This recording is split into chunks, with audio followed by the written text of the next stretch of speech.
All right, so we're coming to you from the beautiful Holland Bamboo, and we have, as I said before, international recording artist Michelle Downer. You know her as the angel. I call her Michelle. It's hard for me, no.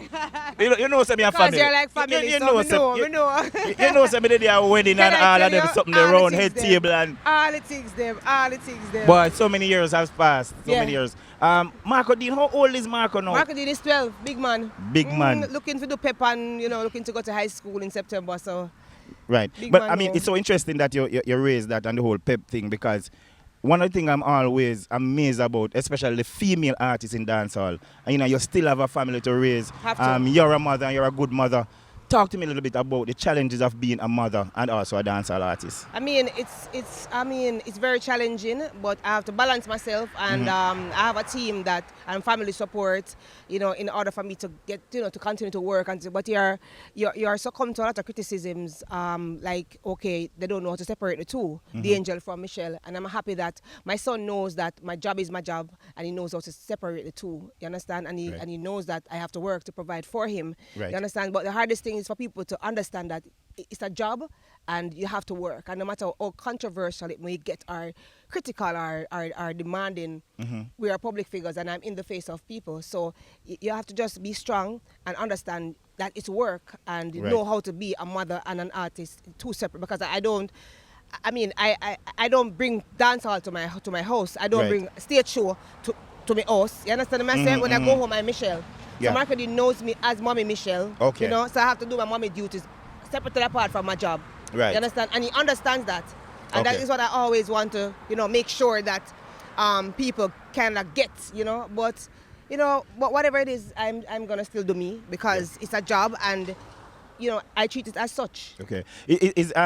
You see any DJ talent developing it in Marco so far? Yeah, man, my son bad. Can get it from both parents, so him get double dose.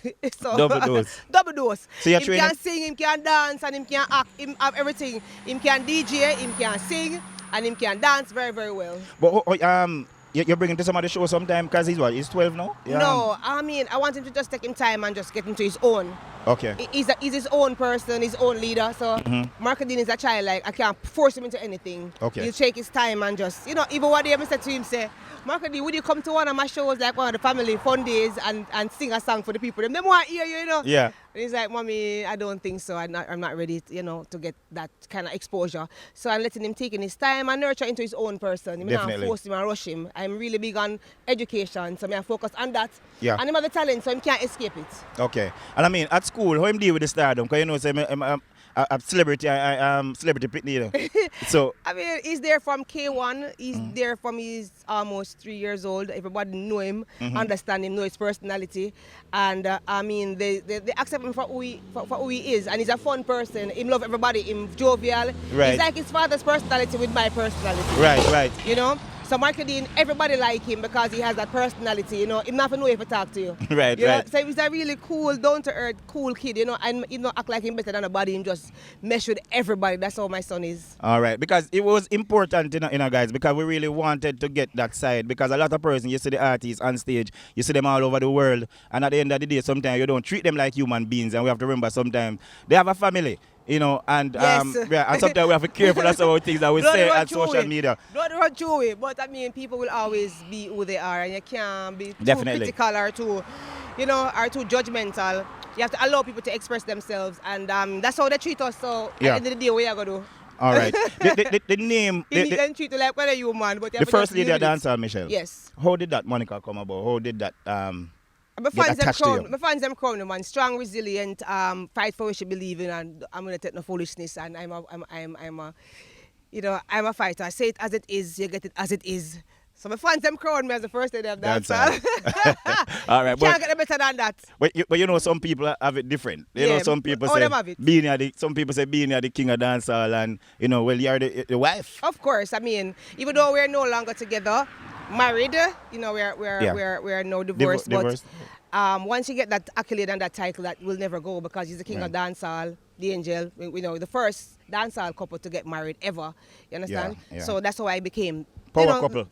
So that's how I became the first lady of dancehall. That can't go away. That can't. I come like a guinea stain. Can't remove. Can't shake. Can't move. Stand up firm. Yeah. But Michelle, I just say, and I'm family, guys, so you have to understand. I keep saying Michelle and not the angel. Because I remember the day is so good. I remember one time you and Beenie Man, you flew down in a helicopter when Beenie Man was performing. So I remember everything. I remember everything going up into the hill where we were going to the way. So, yes, I mean, we're nice. It was fun while it lasted. Yeah, it was fun days. I mean, how did you manage everything at that point? I mean, you were an artist. Beenie Man was an artist. Because a lot of persons want to know, did it feel conflicting? Did you trip over each other? You have your set of fans, he had his set of fans. Yeah. How was it during that period as an artist, both of you as a star? I mean, how we met in music. We met doing one man, one man alone can ride me rhythm. So it was like we had that instant chemistry because that's how we met in the studio. And I liked his work ethics, him like my work ethics.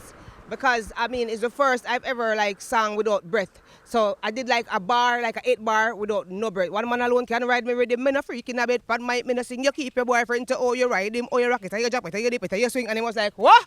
You're bad. You get it bad. It was like an instant chemistry musically. Yes. And then it just takes the next level, and we end up get married, we end up have baby, and yeah. And then we end up divorced and.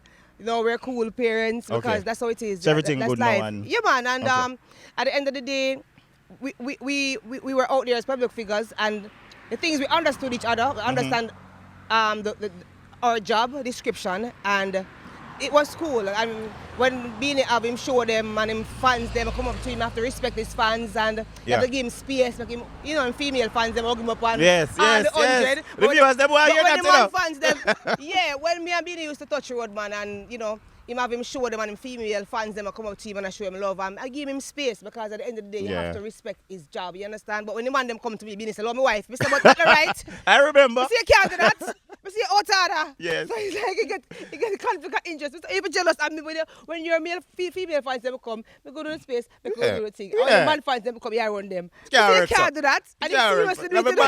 And him seriously do it. I mean, you have to compromise. You have to compromise. Definitely. So now I'm for all of my male fans. All right, guys, I think it's the appropriate time for us to take a break on the show. But when we return, we're going into the final segment of the show, and we're going to touch everything that's trending in dancehall, and we're going to talk to everything that the angel is doing. And I keep saying Michelle. We're going to tell you everything that she's doing locally and internationally. Stay with us. All right, mad thing. I mean, I'm going to say this, Angel, and it's not because you're on set, because I've been listening to the new songs that you have been putting out since 2019, touching. Yeah. I mean, I tell you, say, everything when me hear bad, even the one where you just go and go at the first me hear it, and it shot. Because girl brand new. Sell. And then my core audience are like young kids. It ranges from young to old and everything, so you have to keep the music fresh and happy, and you have to keep the music, relevant and that can relate to every age group. So I keep it fresh and young and hot, yeah. Yeah, but the truth of the matter, because as I was saying, the truth of the matter is that sometimes an artist put out like 10 songs and you can say, all right, 1 or 2 of them bad. Yeah. Everything with your touch from your body, keep it bad level. It's a brand new flow, man, brand new style, a brand new vibes, connecting with the younger audience and making sure I still keep my core audience. Right. All right, because we're in the media, and I mean, what I'm saying, I'm just really kind of echoing the sentiments of what I'm hearing out there on social media. Like, sometimes we're in the dance hall and we are talking and people say, yo, you look at the angel, fine it, What do you think has caused that? I mean, I think that over the years I've get to understand what read the audience, read the people and understand what they really want. Right. Study the business. And I think in terms of creativity, I have to choose concept. So I'm a conceptual kind of artist. If you notice, all of my songs them have topic.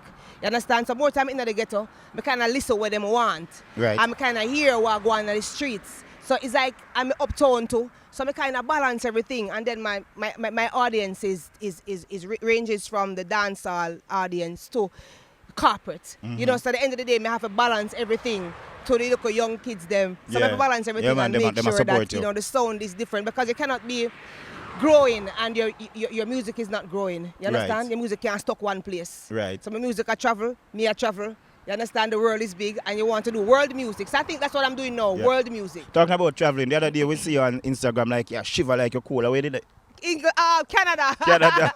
England is sky. I soon come there. Yes. I was in Canada. Canada cold bad, my coldest place on earth. Me see you, man. Me see you shiver. 5%, -5. I can't deal with it. Over there too cold. Yeah. No. And then I might talk smoke coming out of my mouth. And I'm like, whoa, this serious. All I right. believe the place so cold. You know why you do for Angel? Because the people, they must say they want to hear your voice. You know? Give them a medley. You know? Give them a medley. Lord, I give you thanks, give thanks today. God, I know you open up the way. Lord, I give you thanks.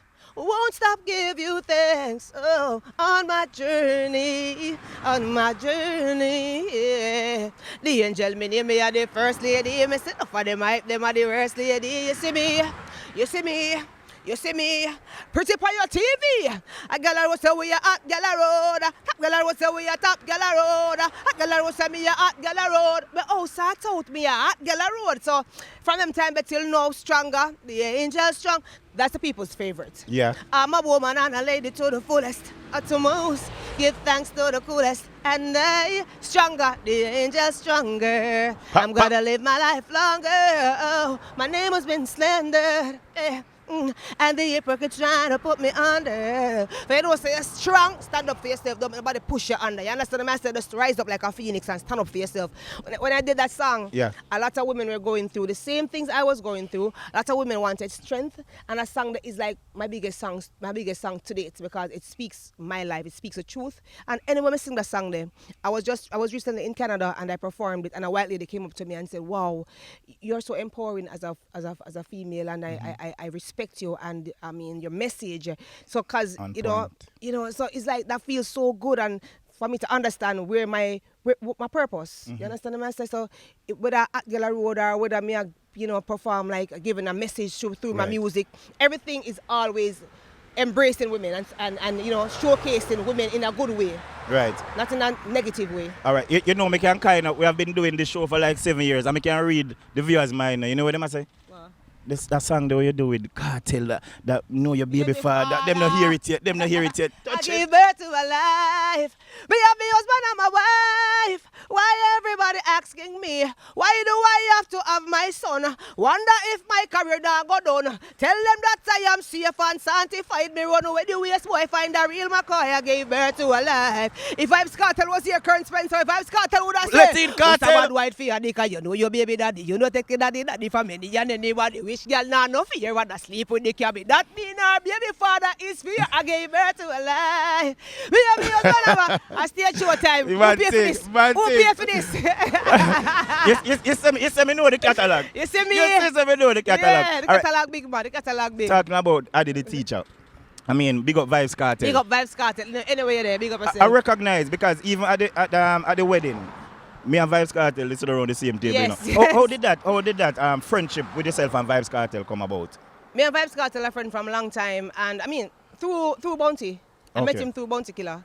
And we've been friends ever since. Okay. No, we are still friends. You understand? Yeah. It never, and we have one of the biggest collaborations in dancehall, Baby Father. Definitely. And I mean, that song is staple. It can't go nowhere. It's stand up in a dancehall. That's a fact. And it's a must play in dancehall. So big up to Vybz Kartel for the collaboration. Definitely. You heard from him recently? Have you heard anything? I don't hear him, but I got message because I'm yet to visit him. But I mean, messages were sent to me, and to say hi, hello, all of these things. So, I mean, I do him a visit. Yeah. I've never visited Kartel before, but I'm gonna look for him someday. Right. And so the show, a Vybz Kartel show, and I sat there when a fun time. Kartel was the show, so talk to him. Yeah, but big up myself, I'm the teacher. Don't know some so come look fair, don't it? Answer. All right, bad thing. All right, cut and clear. We realize cut and clear. Cut and clear. Where that slang come from? You know, say, to me a girl will know the Bible. And my mom always tell me, say, when crosses and trouble and problem, you just squeeze the lime and wash it off with some water and cut and clear the demon them. So, me a girl will always have my lime and something with them because that's natural. Yeah. You understand? So, me just know, say, that I go rocks. Cut and clear. Anything will rise up against me, cut and clear that. So right now the new talk, cut and clear. Cut and clear. All right. Lime. So one morning, DNJ, we just wake up and we know we're frank. We saw Spice on a rant and saying that, link her. And when I heard it at first, it sounded to me like Angel just need to call Spice because it sounded like you know, there's the friendship there that she want to hear from you. But as the thing went deep and deep, I found out that, you know, it was probably much more deeper than that. I mean, and you are somebody which I know from a long time, and you are known to talk the truth. In your mind, what happened? What went wrong? What caused everything? I mean, I don't really want to go back in all of that. It's out there in the media, so people picking and choosing and, you know, making their own judgment. But I've moved on from that. As I said, I cut and clear that down a beach, left it in the water, and I move on from it. And now I've channeled my energy into music because I spoke about everything on my life. You can go back if you know. You understand, the Angel? Music, go back, watch the interview. I spoke about everything. So it's not nothing for me to divulge in. You understand what I say? Kind of matter what you say, people are going to, you know, conceptualize their own, you know, their own story. But at the end of the day, it's out there. It's out there. So it's and people are, you know, they are making their own decision as to how they feel about the situation. Right. But you know, I have to just stand up for myself. I'm just cut and clear and just allow that over there. So I mean, I think you're shocked a lot of person because you said in the beginning of the interview, everybody see you as this Miss World, you know, this beauty, this model sort of vibe, and then them see you on the beat side, I cut out clear, and we see a beat. It was jovial. See that? She bring the lime. She bring the lime. Nothing that come nowhere near Angel. You know why? Because me as a person, I'm a strong woman and I can stand up for myself. Yeah. My fans them know that too. Because I've stood up for myself in my worst adversaries. You understand? I have to rise from it. So this was like a minor thing, man. So we just say, I cut and clear this, man. Cut and clear. I walk in my line. Anywhere I go, I'm going to see me in my line. I'm in my bag and I'm car anyway. Because I cut and clear. Cut and clear. Yeah. Are you worried though, the Angel? Because I heard Spice saying that maybe you shouldn't perform the song again. You're still performing it? It's my song. How can I not perform my song? Yeah. And at the end of the day, it has become the people's song. Yeah. So there's absolutely no way I would not perform my song. It's not like I remixed a song for her and I'm performing a song for her. It's my song. So I'm going to perform it till me old and grey. Right. Because it was your conceptualized thing. Everything was my idea. She don't sing them kind of song, yeah. So she wanna come to me with this kind of message and this kind of song. So I brought the idea to her. It was it's a hit song, and this song has become the people's song. It's in music. You can't have malice and grudge in music and malicious behavior in music because at the end of the day, it's a song. Leave the song alone, and I always sing my song. Okay. Forever and always. Okay, so we have cleared that up for the first time. Yeah. Yeah, because that was one of the part where I wasn't cleared up about. You can't sing about God and have worries. You understand? So any animosity, bury that, cut and clear that. The music lives on. Definitely. All right. So is there space for reconciliation? You see this thing being worked out, Angel? No, me I do me. Them I do them. They say they. They say they. And if you got a phone call to make we work this out, I mean, you know the music big and you get a big producer from overseas and say, yo, we have spent some millions of what torn up on a track. I don't know about that right now. What do you think about it? Our behavior is very malicious, and I'm not sure if I want to go back down that road with her. But I wish her all the best nonetheless because she going to still do she and me I going to still do me. So that's where it boils down to.